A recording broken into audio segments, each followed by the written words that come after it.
Hey everybody, it's me, Shellie. I wanted to stop and do some random a random thing today. I recently had my second epidural injection yesterday for my back problems that I have, and it's really helping. It's the fact that I get these really odd side effects. Um, I know one side effect that has affected me already is the lack of sleep. Believe it or not, for me, I don't sleep for almost 48 hours or 24 hours, 24 to 48 hours. It's almost like that adrenaline rush that you get after you're so pumped up and ready to tackle the day or do whatever, and I get this adrenaline rush and I lay down in bed and I just can't fall asleep, so I get on YouTube. Believe it or not, I get on YouTube and I watch you know clips of my soap opera passions, or random videos. I like watching cat videos and music videos and interviews and such. So I'm always on YouTube when I can't sleep, but I also have some games that I play on on my phone. So it's just a number of things that go on in my subconscious self when it comes to getting these epidurals done. And then, of course, the hot flashes, I get those. I get the lightheadedness. And then it feels like my heart is just, I could feel, it's almost like I could feel my heart pounding. And so those side effects only last maybe a couple days, but the pain is gone. See, that's the one thing I like about the epidural injection as opposed to the joint injections, because there's more medicine involved with the epidural. I don't like them. I do not like them whatsoever. But it's necessary for me to get them due to that bulging disc and spinal stenosis combined with the sciatica. So it's just not one thing, it's a number of things that is affected pretty much. So, and obviously, I'm never glamorous in any of these things. You're never going to see, me with makeup on or my hair done, or at least I try to do my hair. But I'm just, I could be a real plain Jane. Um, I used to love wearing makeup. Don't get me wrong. Every once in a while, I want to try and pretty myself up a bit and look presentable, but I'm just a real plain Jane. What you see is what you get from me. So um but there were other things that I have had done recently with some appointments. um I've had a couple people ask me, how can you get carpal tunnel again? I said, well, there are several veins that go up and down your arms and into the palms of your hands. And I had carpal tunnel surgery 12 years ago on one hand, and then on the other hand, 11 years ago. And that doesn't always fix the issue. And I started having problems with my hands again. So I ended up going to have a nerve study done. And I had this done a couple weeks ago. And there were tests that some of the test results came back as a form of neuropathy and carpal tunnel. So it's not serious like it is with my back problems, but eventually along the line, I'm gonna have to get a hand specialist and take it from there. I don't want to go through any surgeries, so, but that's just a couple of medical updates. I usually don't post those, but with the epidural injections, I've started talking about that. So, but I have some really exciting things that have been going on in between all of my doctor's appointments and errands and everything you could think of over the sun. I've had more appointments in the month of September. It's ridiculous. But I started working on a poetry video series, and I'm really excited about this labor of love because I love the way that I write my poetry, and I know a lot of people think it's unconventional, and it is. It's very different. It's not your typical poetry that you read. And if you're into reading poetry or journal writings or diary writings, however you want to call it, um, I do a lot of that. And when I started writing the poetry again, it just made me feel really good that I was being in my creative zone and not stressing over the little things that that shouldn't even be worried about, even though your physical health is important, obviously. So, but right now I'm just kind of cooped up inside a bit.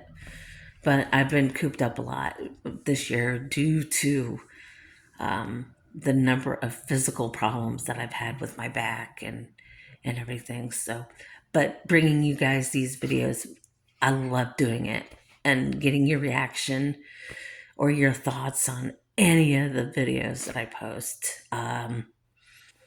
There's a couple things that I do want to bring up, and I'm gonna uh, give it out to you, all the ladies out there that watch my videos. Um, we are all different shapes and sizes. And I've struggled with my weight from the time I was a toddler. I started putting a lot of weight on when I was 5 years old. And it's something that kind of started to change for me over the years. Early on, when you're a young girl and going into your adolescence and stuff, our body changes and we just don't know how to deal with it. I know the one thing that really sticks out to me the most is the fact that I got teased a lot. I was teased and picked on a lot, bullied because of my weight. And that was a problem all my life. And I'm just I want to say this with the utmost respect that people look at us differently. Some people give us these stares like, oh, she's ugly, she's not attractive, she's not pretty, you know. And that's being judgmental on someone because of their weight problem. I've done it myself. I have to admit I've done it. But I always regret it after I misjudge somebody. I have met some really nice people over the year throughout my years who are, plus size and not ashamed of it. For a long time I was. And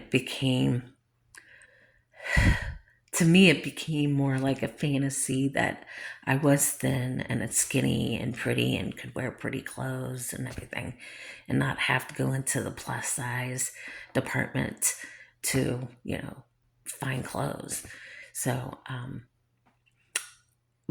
when I was roughly into my, I want to say, mid 20s, I started realizing some things about, my appearance and the way I wanted to represent myself. And I want to say this with a whole heart because I started making lifestyle changes. I started working out. Believe it or not, I started working out. I started drinking a lot of water. I would drink up to 8 glasses a day, the recommended amount. But I also, in my late 20s into my early 30s, I gave up red meat. I became a vegetarian. There are a lot of things I didn't eat anymore. And I still find myself every once in a while wanting to eat like a hamburger or a cheeseburger or something, but the aftertaste, it just doesn't feel right. So I mostly stick to like tuna or chicken, turkey. I like chicken and tuna, but I've been eating a lot of tuna salad lately and avocado. And it's easy to do. You just buy a couple of avocados, let them ripen up, and then scoop them up, mash them up, and put it on a piece of toast or something. And there's so many. I was reading this recently that avocado is a fruit. I did not know avocado was a fruit. I thought it was a vegetable. So lo and behold, I did not know that. So that's a piece of information I didn't know, and I was just wondering if you ladies knew or not. But if you eat stuff like that, I hope you are, because we benefit more from our bodies than anything. When we eat something that we're not supposed to eat, but we like it anyway, we feel guilty after eating it. And I have this thing about eating ice cream, and let me tell you, it becomes a bad habit, and I don't like those bad habits. So I have to try and rewire my brain, remind myself, do not buy it, because if you buy it, then you're going to eat it. That was something that I was taught very very early on. But I used to have such low self-esteem, a lot of insecurities about not just the way I look, but my body in general. So this is why I wanted to talk about that briefly, because I know a lot of women my age, in their mid to late 40s, just don't know where they fit at, socially speaking. Like I said, we get looked at a lot, we get stares, but at this point in our lives, we don't care anymore what people think. I don't. But every once in a while, every once in a while, I'll get that thought will pop up in my head, and I have to rewire my brain again and say, "Hey, no, you are beautiful. You are deserving. You are everything that you are. Because God made you the way you are." So, I always try to keep a positive mindset on things, even when I'm in a lot of pain or in a lot of discomfort, or physically speaking. I always try to keep a positive mindset. But then when I do, then the depression will come pop up, and I get down in these deep slumps that it's just, it really gets to me too, because I know if I don't take care of my mental health, then I feel like, you know, that depression really taking hold. So this is why I'm so proactive on mental health, because of my own problems with depression and anxiety. PTSD was something that came later in life due to a traumatic event that happened, and so there were a lot of things that were involved over the years with the depression, anxiety, PTSD, you name it. Traumatic events really took a hold of me for a long time, and so when I started writing the poetry again, I thought, what a great way it would be to document a video series. I don't know if many people have ever done that, put their words into a visual video. So this is what I am working on in between all of the all of the appointments that I've had lately, and all this other stuff that I have to do around my home. And so it's a process, but it's coming. I can't wait to bring this to people, because I want to be able to let people know that, okay, she understands where I'm coming from, or she knows what I'm going through. These are the things that make us human. We all connect, and we have this connection and these things that we all go through at different points in our lives. And I don't want to sound preachy either. So, so, but this is the reason why I'm talking about this stuff, because it's so important. Because it all ties into our mental health and how we handle things and how we, going with it. There are days where I could be in the store shopping, and I see people just walking up and down aisles, not paying attention. In fact, it's one of my pet peeves: people walking up and down the aisles with their cell phones in their hands, texting, or the ones that have these things that they keep in their ear, and they could be talking to somebody, and I'm hearing their complete story. I'm like, what's the point in that? It just boggles my mind. Put your phone down, put it away in your pocket, your purse, whatever. Just put it down. In fact, a couple weeks ago, I was going into Walmart, and a lady was crossing the street with her phone in her on her eyes. She just busted butt across the parking lot, and I was just this far from hitting her.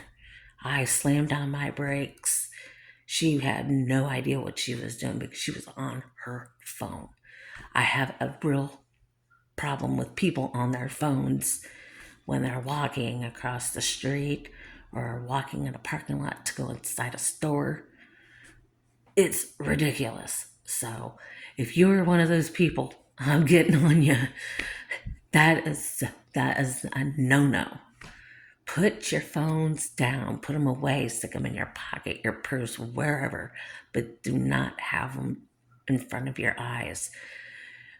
Your motor skills are so important to keep on point at any time.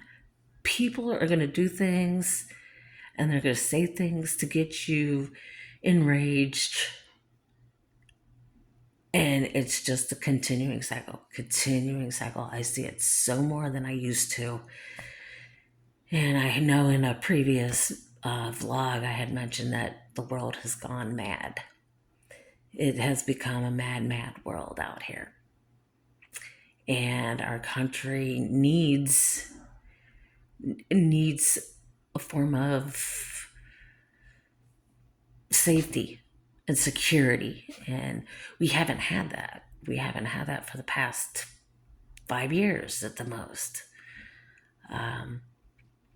We need that again. We need to remember to treat people with courtesy and respect and not feel enraged around people. I used to feel like that. I used to walk on eggshells around people. And I don't do that anymore because it's not worth it. For one, it's not worth it. Number two, your own mental health is more important than theirs. But there's another upswing to this, or a downswing, however you want to put it, that people who are also dealing the way you are might be having a bad day and they just don't know how to cope with it that day. And then they take it out on someone else. I was in the when I was in retail, I worked in retail for 20 years. There were a couple people who I actually worked with who were bipolar. And I never knew when they were going to flip the switch.